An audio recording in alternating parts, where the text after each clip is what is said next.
प्यारे बच्चों, हिमाचल की लोक संस्कृति और योग की कक्षा में आपका स्वागत है। कक्षा 8वीं हिमाचल की लोक संस्कृति और योग। आज इस वीडियो में हम विंटर वेकेशंस स्कूल्स की जो अभी SA2 की परीक्षा हुई दिसंबर 2022 में, उसका भाग 1 हमने पहले देख लिया है। तो आज इस वीडियो में हम भाग 2 देखेंगे। भाग 1 में हमने 1 से 4 प्रश्न तक कर लिए हैं और आज इस भाग 2 में हम 5वां और 6ठा प्रश्न करेंगे। तो चलिए वीडियो को देखते हैं। कक्षा 8वीं सत्रांत मूल्यांकन 2 SA2। विषय है हमारा हिमाचल की लोक संस्कृति और योग। समय 3 घंटे का था इस परीक्षा के लिए और पूर्णांक कुल अंक जो थे वह 100 थे। छात्रों के लिए आवश्यक निर्देश: परीक्षार्थी यथासंभव अपने शब्दों में ही उत्तर दें। प्रत्येक प्रश्न के अंक उसके सामने दिए गए हैं। प्रश्नों के उत्तर देते समय जो प्रश्न संख्या प्रश्न पत्र पर दर्शाई गई है, उत्तर पुस्तिका पर वही प्रश्न संख्या लिखना अनिवार्य है। इसका मतलब है कि जो प्रश्न संख्या प्रश्न पत्र में लिखी है वही आपने अपनी उत्तर पुस्तिका में, जब आपने उत्तर देना है तो वही प्रश्न संख्या लिखनी है। उत्तर पुस्तिका के बीच में खाली पन्ना या पन्ने ना छोड़ें। तो आपने कोई भी खाली पन्ना या पन्ने जो हैं बीच में नहीं छोड़ने हैं। ऐसा नहीं करना है कि शुरू में आपने 2-3 पेज में लिख लिया, उसके बाद बीच में कोई खाली पेज छोड़ दिया और उसके बाद आप दोबारा कर रहे हैं। सभी प्रश्न अनिवार्य हैं। तो 6 प्रश्न हैं आपके और 6 के 6 प्रश्न अनिवार्य हैं। उनमें आप बीच में विकल्प हो सकते हैं, लेकिन 6 के 6 प्रश्न आपने करने हैं। और कुल जो प्रिंटेड पेजेस हैं वह 8 हैं। तो चलिए 5वां प्रश्न देखते हैं।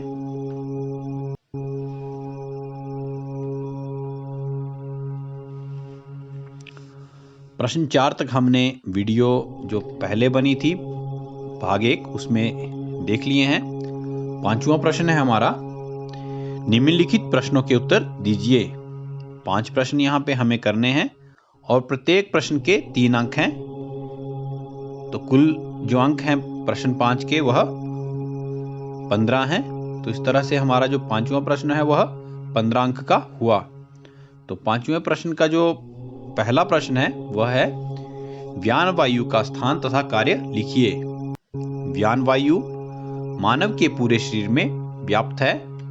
यह वायु शरीर की गतिविधियों को नियमित व नियंत्रित करता है तथा शरीर के अंगों, मांसपेशियों, संधियों तथा नाड़ियों को यह क्रियाशीलता तथा ऊर्जा प्रदान करता है। तो प्राणवायु का जो कार्य है इस प्रश्न में बताया गया है और स्थान भी यहां पर बताया गया है। दूसरा है, गरुड़ासन की विधि बताइए। तो आपको यहां पर बताना है कि गरुड़ासन जो है वह कैसे किया जाता है। गरुड़ासन यानी शरीर को गरुड़ की भांति बनाना। इसकी विधि इस प्रकार है। सबसे पहले सीधे खड़े हो जाएं। बाएं पैर से दाएं पैर की जंघा तथा पिंडियों को लपेट लें। उसी प्रकार बाईं भुजा को दाईं भुजा पर इस प्रकार लपेटें कि संपूर्ण भुजा रस्सी की भांति प्रतीत हो। अब धीरे धीरे नीचे झुकें तथा लपेटी हुई भुजा छाती के सामने यूं रखें कि यह गरुड़ पक्षी की चोंच के समान लगे। जैसे गरुड़ पक्षी होता है उसकी तरह शरीर लगना चाहिए। कुछ देर इस अवस्था में रहकर पूर्व स्थिति में आएं। अब दूसरे हाथ व पैर की सहायता से यह क्रिया दोहराएं। तो आप यहां पर देख सकते हैं यह गरुड़ासन की स्थिति है। गरुड़ जो पक्षी होता है उसकी तरह यहां पर शरीर की स्थिति बनाई गई है।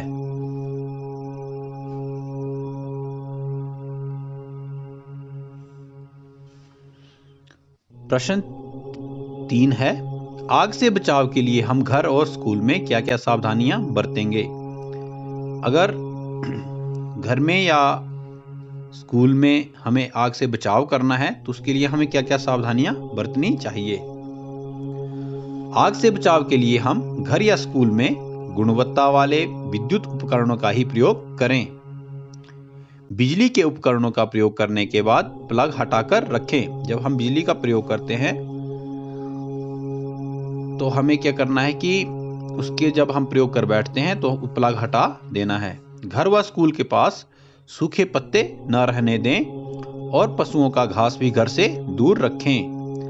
आग से न खेलें तथा अग्निशामक यंत्र का प्रयोग करना सीखें। तो आपने अपने विद्यालय में अग्निशामक यंत्र देखे होंगे, तो उनका प्रयोग करना आपने विद्यालय में सीखना है। वह घर या स्कूल में रेत व पानी की अलग अलग बाल्टियां रखें। आग से झुलस जाने पर घावों को बहते पानी से धोएं और कमरे में धुआं भरने पर घुटनों के बल रेंगें। घर या स्कूल में चिकित्सा पेटी अवश्य रखें। प्रश्न 5 का चौथा भाग है, शीतकारी प्राणायाम के लाभ व सावधानियां लिखिए। तो शीतकारी प्राणायाम जो है उसके क्या लाभ हैं और क्या क्या सावधानियां हमें इसको करती बार करनी चाहिए। शीतकारी प्राणायाम के अभ्यास से जिह्वा व गले के रोग ठीक होते हैं। उच्च रक्तचाप के रोगियों हेतु यह लाभकारी है।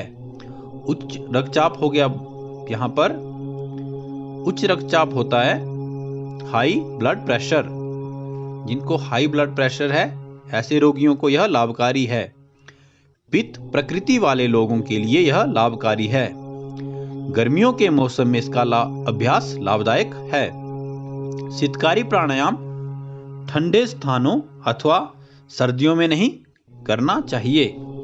सर्दी जुकाम होने पर या दमा के रोगी इसे न करें। तो सावधानियां जो है यहाँ पर यह भी बताई गई हैं कि इसको सर्दियों में ना करें, और सर्दी जुकाम और जो दमा के रोगी हैं वह इसे ना करें। जिसे सर्दी जुकाम हुआ है या जिसे दमा का रोग है वह इसे ना करें।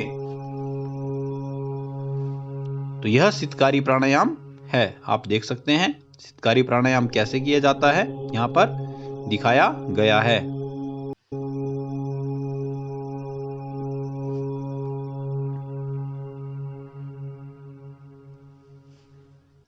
पांचवा प्रश्न है यहाँ पर, 3R मूल मंत्र क्या है? क्या आप इसका अनुसरण करते हैं? तो यहाँ पे आप देखेंगे कि 3R या 3R इसका मूल मंत्र क्या है। तो इसका उत्तर है 3R यानी 3R मूल मंत्र है। R1 रिड्यूस यानी कम करना। जो R1 है वो है रिड्यूस यानी कि कम करना। R2 रिवर्स यानी पुनः प्रयोग करना। और R3 है रिसाइकिल यानी पुनः चक्रित करना।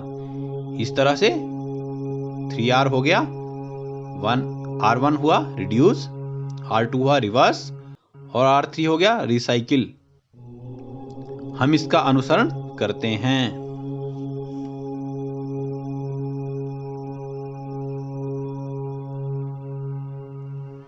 प्रश्न 6 है, निम्नलिखित प्रश्नों का विस्तार में उत्तर दीजिए। यहां पर आपको 5 प्रश्नों का उत्तर देना है और हर प्रश्न का एक विकल्प होगा। 2 प्रश्न यहां पे पूछे गए हैं, 2 में से कोई एक प्रश्न आपको करना है। इस तरह से यहां पर 5 प्रश्न कुल मिलाकर पूछे गए हैं। हर प्रश्न का एक विकल्प है, तो दोनों में से आप कोई एक कर सकते हैं। और प्रत्येक जो प्रश्न है वह 5 अंक का है और प्रश्न 6 हमारा इस तरह से 25 अंक का है। तो प्रश्न 6 का जो पहला भाग है वह है, हिमाचल प्रदेश में सन 1948 के पश्चात अब तक हुए विकास का अपने शब्दों में वर्णन कीजिए। तो सन 1948 के बाद क्या क्या विकास हुआ हिमाचल में, उसके बारे में यहाँ पर आपने लिखना है। तो देखते हैं इसका उत्तर। 1948 ईस्वी में हिमाचल प्रदेश की साक्षरता दर लगभग 8% थी, जिसमें महिलाओं को की भागीदारी न के बराबर थी। समय के साथ सरकारी एवं गैर सरकारी संगठनों के सहयोग से इसमें बढ़ोतरी हुई। वर्ष 1950-1951 ईस्वी में 547 शिक्षण संस्थान थे, जो कि आज 20,000 हैं। वर्ष 2000 की जनगणना के अनुसार हिमाचल प्रदेश की साक्षरता दर बढ़कर लगभग 77% हो गई है। यही कारण है कि हिमाचल प्रदेश शिक्षा के क्षेत्र में अग्रणी राज्य बनकर उभरा है। दूरवर्ती तथा तकनीकी शिक्षा के कई संस्थान प्रदेश में खुल चुके हैं।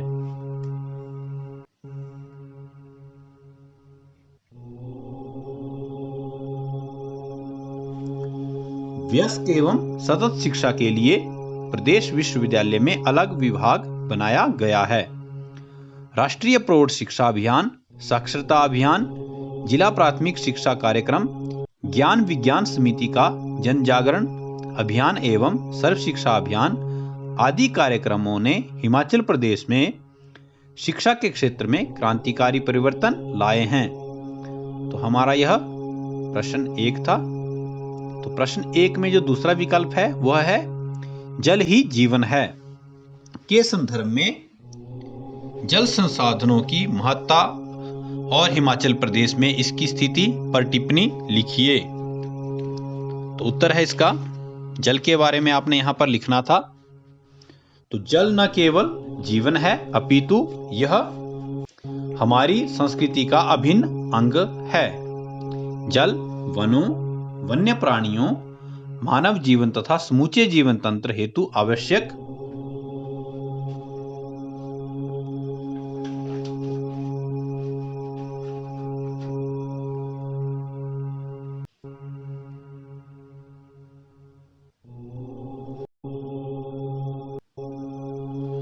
है। जल के बिना जीवन असंभव है, क्योंकि यह हमारे रोजमर्रा के कार्यों में प्रयोग होता है। क्योंकि जल जो है हमारे लिए बहुत जरूरी है, इसके बिना जीवन असंभव है। और हमारे जो प्रतिदिन के कार्य हैं उनमें जल का प्रयोग होता है। यही कारण है कि हमारी संस्कृति में नदियों और पानी के स्रोतों की पूजा की जाती है। यह हमारी दैनिक क्रियाओं के लिए अनिवार्य है। इसके अलावा यह जल विद्युत का भी आधार है। तो आपने देखा होगा कि जल से जो है विद्युत भी बनाई जाती है। देवभूमि हिमाचल में चिनाब, रावी, सतलुज, व्यास व यमुना नदियों सहित अनेक सहायक नदियां और खड्डे जल के स्रोत हैं। पिघलते ग्लेशियर, हिमनद, घटता जल स्तर तथा बढ़ता जल प्रदूषण आने वाले समय के लिए चिंता के विषय हैं। तो आपको पता है बच्चों कि हिमाचल में जो है 5 नदियां प्रमुखतः बहती हैं: चिनाब, रावी, सतलुज, व्यास व यमुना। प्रश्न 2 है, क्या हिमाचल प्रदेश में प्राचीन संस्कृति अब तक सुरक्षित है? विषय पर समालोचना करते हुए लेख लिखिए। जो हमारी पुरानी संस्कृति है, क्या अब भी वह सुरक्षित है? क्या हम पुराने खान पान, पुराने जो हमारा पहनावा था उसका प्रयोग आज भी करते हैं? क्या वह सुरक्षित है या नहीं है? इसके बारे में आपको यहां पर लिखना है। हाँ, हिमाचल प्रदेश में प्राचीन संस्कृति अब तक सुरक्षित है। लोग स्थानीय पहनावे के साथ साथ अब अन्य रेडीमेड वस्त्रों को पहनने लगे हैं और लोक संस्कृति व लोक कलाओं में भी पाश्चात्य संस्कृति का प्रभाव दिखाई पड़ता है। परंतु फिर भी विशेष अवसरों जैसे शादी, धार्मिक उत्सवों और त्योहारों के समय आज भी लोग स्थानीय पहनावा, खान पान, लोकगीत, लोक नृत्य व लोक मान्यताओं को अधिक महत्व देते हैं।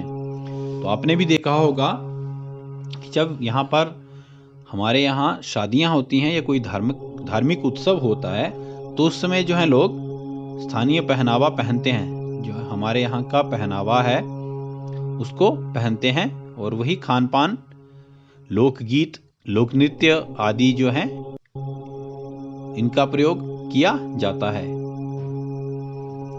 तो दूसरा दूसरे प्रश्न का दूसरा विकल्प है यहाँ पर, अथवा दोनों में से कोई एक करना है। पर्यावरण संरक्षण से हम पिछड़ते जा रहे हैं, इस विषय पर 150 शब्दों में अपने विचार लिखिए।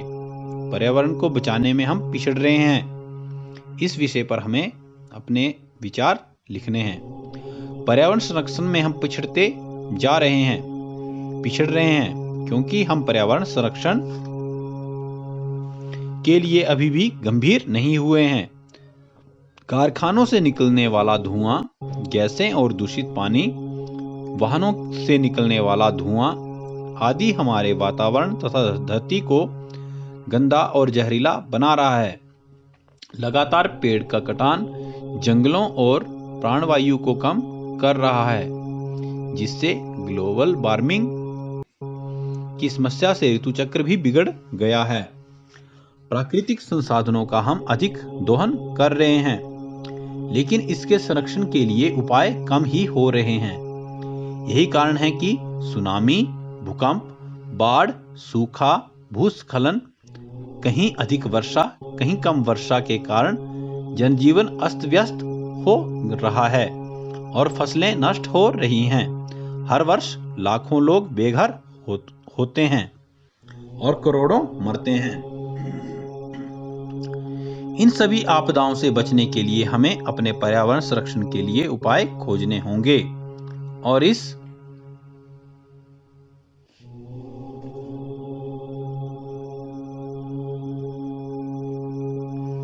विषय को गंभीरता से लेते हुए प्रयास करने होंगे, तभी हम अपने पर्यावरण को सुरक्षित रख सकते हैं। प्रश्न 6 का तीसरा भाग है। तीसरा भाग देखते हैं क्या है। हिमाचल प्रदेश के स्वतंत्रता संग्राम में प्रजामंडल और समझौता आंदोलन की क्या महत्ता है? तो इसका उत्तर हो जाएगा, प्रजामंडल रियासती शासन के विरुद्ध जन संघर्ष के मंडल को कहा जाता है, जिसकी स्वतंत्रता संग्राम में बड़ी महत्ता रही। सिरमौर प्रजामंडल सन 1934, मंडी प्रजामंडल सन 1936, धामी प्रजामंडल सन 1938, बाघल प्रजामंडल सन 1938 और कुनिहार प्रजामंडल सन 1939 आदि प्रजामंडल हिमाचल में बने थे। 1 जून 1939 में इन सब को मिलाकर ही शिमला हिल स्टेट्स रियासती प्रजामंडल का गठन किया गया। इन सब ने भूमि लगान कम करने के लिए और नागरिकों के अधिकारों की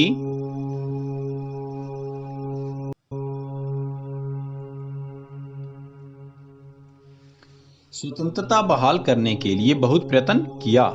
सन 1942 अक्टूबर में गिरिपार सिरमौर रियासत के जागरूक किसानों ने समझौता नामक स्थान पर एक किसान सभा का गठन किया।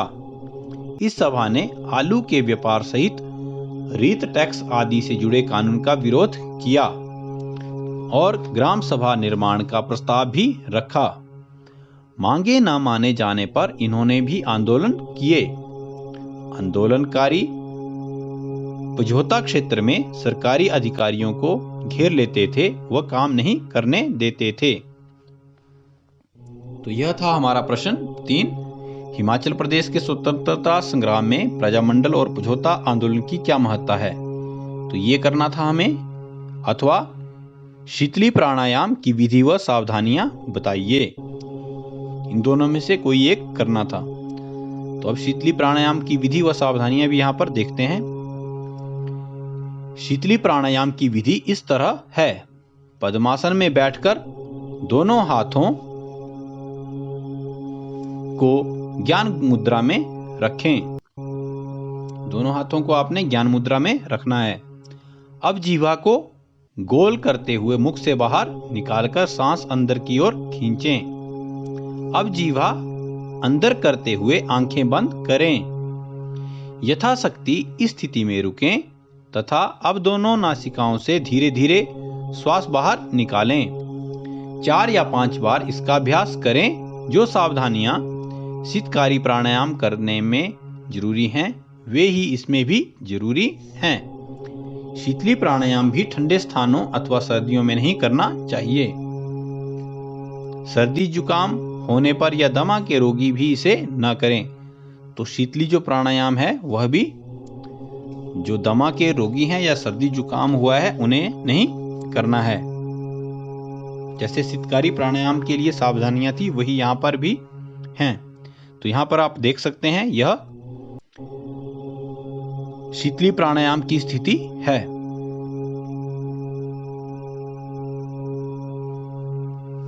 प्रश्न 6 का 5वां भाग है, मुर्गे की आकृति वाले आसन का नाम लिखिए, इसकी विधि तथा लाभ बताइए। तो यहां पर भी 2 विकल्प थे। तो पहला विकल्प हम देख लेते हैं।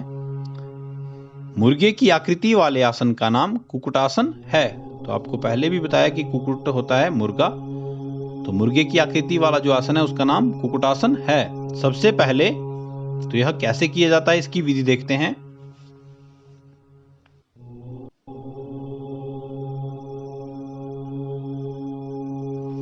सबसे पहले पद्मासन की स्थिति में बैठ जाएं तथा दोनों हाथों को दोनों जंघाओं व पिंडलियों के मध्य से नीचे की ओर इतना निकालें कि कोहनी तक भुजा बाहर आ जाए।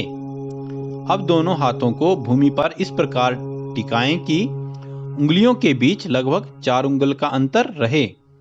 अब संपूर्ण शरीर को दोनों हाथों के बल ऊपर उठाएं। इस अवस्था में यथाशक्ति रुकें तथा पूर्व स्थिति में वापस आ जाएं। इस आसन को करने से बहुत लाभ होते हैं। इसको करने से भुजाएं, कंधे व हाथ सुडौल तथा बलिष्ठ बनते हैं तथा मोटापा छंट जाता है। मोटापा जो है कम हो जाता है।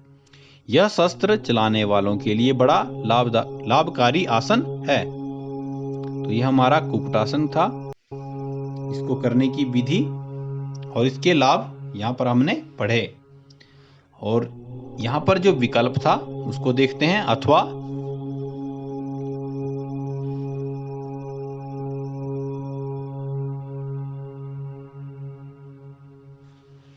यह कुक्कुटासन की स्थिति है। कुक्कुटासन जो किया जाता है इस तरह से किया जाता है।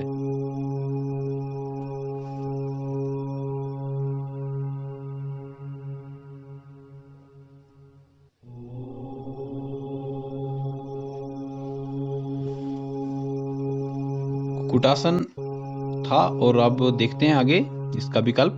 बंधों के नाम लिखिए तथा संक्षेप में इसकी जानकारी दीजिए। तो बंध 3 प्रकार के होते हैं, जालंधर बंध, उड्डयन बंध, मूल बंध।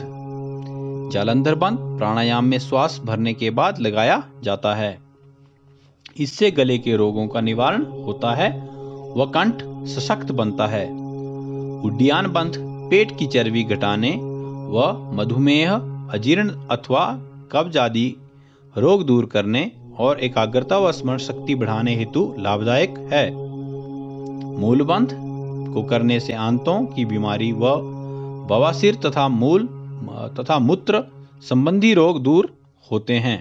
तो मूलबंध को करने से आंतों की बीमारी व बवासीर तथा मूत्र संबंधी रोग दूर होते हैं।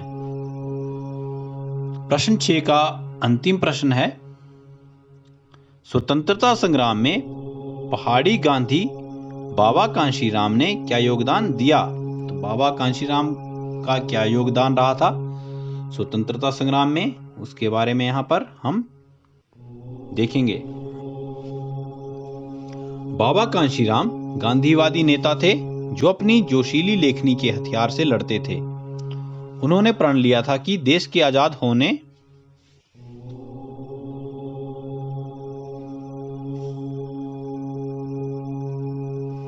तक वे काले कपड़े ही पहनेंगे। जब तक देश आजाद नहीं होगा तब तक वह काले कपड़े ही पहनेंगे। उन्होंने कहा था, हमारा देश सर्वोच्च है और हमारे जीवन पर उसका अधिकार है। हम अपनी कुलदेवी को नमन करके आजादी की लड़ाई लड़ते हुए क्रांति लाएंगे और ऐसा होने पर ही जेल जाएंगे। हमीरपुर जिला के ताल नामक स्थान पर इन्होंने एक राजनीतिक सभा को संबोधित किया था। ये अपने गीतों और कविताओं से जन जागरण करते थे। लोगों को यह जगाते थे। कैसे उनको जागृत करते थे? अपनी कविताओं और अपने गीतों से। इस कारण ही इनको सरोजिनी नायडू ने बुलबुले पहाड़ और पंडित पद्मदेव ने और पंडित जवाहरलाल नेहरू ने पहाड़ी गांधी कहा था? तो इनको सरोजिनी नायडू ने बुलबुले पहाड़ और पंडित जवाहरलाल नेहरू ने इनको पहाड़ी गांधी कहा था। तो इसका दूसरा विकल्प है चक्रासन कैसे किया जाता है, इसके लाभ बताइए। तो अब हम देखेंगे कि चक्रासन कैसे किया जाता है। सबसे पहले भूमि पर लेट जाएं तथा दोनों टांगों को मोड़कर एड़ियों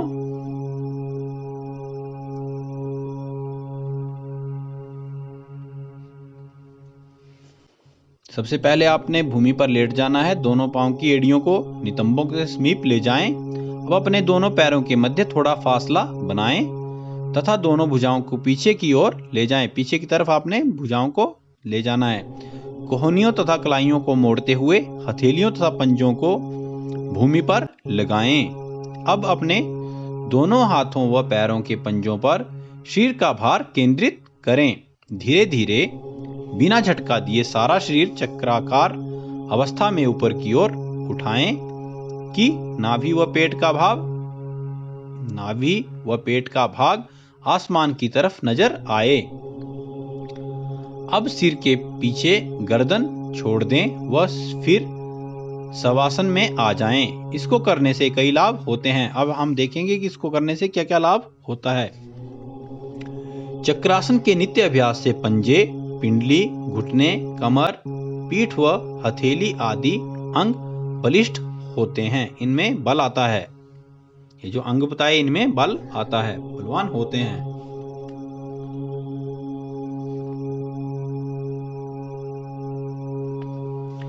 इससे टली हुई नाभि ठीक होती है। चक्रासन से रीढ़ की हड्डी लचकीली बनती है। इसको करने से हाथों या पांव की कंपन दूर होती है। चक्रासन से पीठ दर्द का भी निवारण होता है। तो यह चक्रासन की स्थिति आप नीचे देख रहे हैं चित्र में। तो इस तरह से चक्रासन किया जाता है।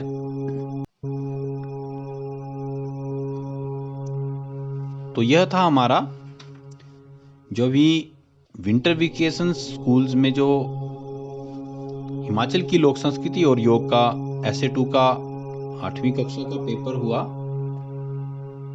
इसकी वीडियो हमने यहाँ पर देखी। तो उम्मीद करते हैं आपको इसका लाभ मिलेगा और कुछ प्रश्न हो सकता है कि आपके आगे आने वाले एसे 2 में हों, तो इसको आप जरूर देखें। धन्यवाद।